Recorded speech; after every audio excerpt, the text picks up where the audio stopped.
با سلام و درود خدمت شما عزیزان. حمید امیری هستم، متخصص مورگیج یا وام مسکن در تورنتو کانادا. با برنامه دیگه در خدمتتون خواهم بود تا توضیح بدم راجع به بهره بانکی، interest rate، چیزی که همیشه مورد توجه وام گیرنده ها هست و بیشترین تمرکز بانک ها برای ارائه امتیازشون نسبت به دیگر بانک ها مقدار بهره بانکی. این مقدار بهره بانکی بسته به نوع مورگیجی که شما میگیرید میتونه متفاوت باشه. اصولاً دو نوع بهره بانکی داریم، یکی فیکس و دیگری وریبل.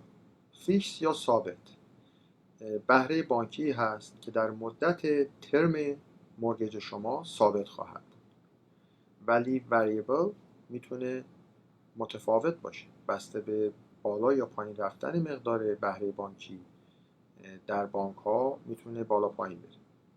برای اینکه بهتر متوجه بشید، به طور مثال شما اگر یه مورگیجی رو امروز میگیرید با بهره 3% از یک بانکی و در قالب بهره فیکس قرارداد بسته میشه، این بهره 3% در مدت ترم 5 ساله شما به طور مثال ثابت باقی میمونه و اگر سال بعد بهره همون بانک بشه 5% یا 6%، بهره شما تغییری نمیکنه و اگر هم پایین تر بیاد حتی بشه 2%، باز بهره شما 3% خواهد. بنابراین در طول ترمی که شما قرارداد مورگیج رو با بانک دارید، بهره به صورت ثابت باقی میمونه، یعنی بهش میگن فیکس.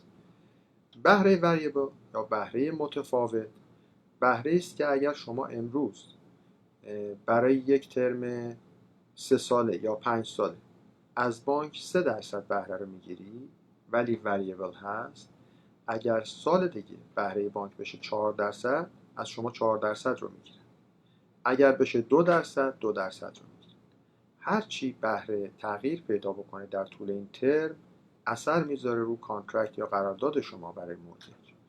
بنابراین بعضی از افراد که میخوان از تفاوت بالا پایین رفتن بهره ضرر و زیانی رو ندن، ترجیح میدن بهره فیکس رو بگیرن، به خصوص در شرایطی که بهره پایین هست، تا خاطرشون جمع باشه در 5 سال آینده با همون مقدار ماهانه‌ای که پرداخت میکنن مواجه هستن و براشون تفاوتی نمیکنه بهره بالا پایین.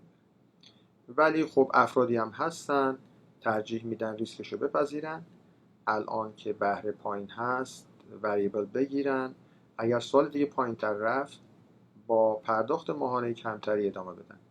ولی از طرفی ریسک این هست که بهره بالا بره و پرداخت ماهانه‌شون هم بالا بره.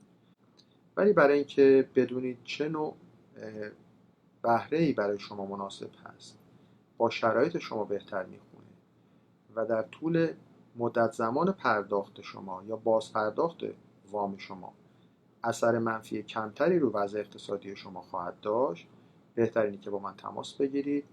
با اطلاعاتی که از شما کسب خواهم کرد میتونم راهنمایی درست رو انجام بدم. خوشحال میشم در خدمتتون باشم و با آرزوی موفقیت برای شما فعلا خداحافظی میکنم تا تماس باشم. روز و روزگار بدون.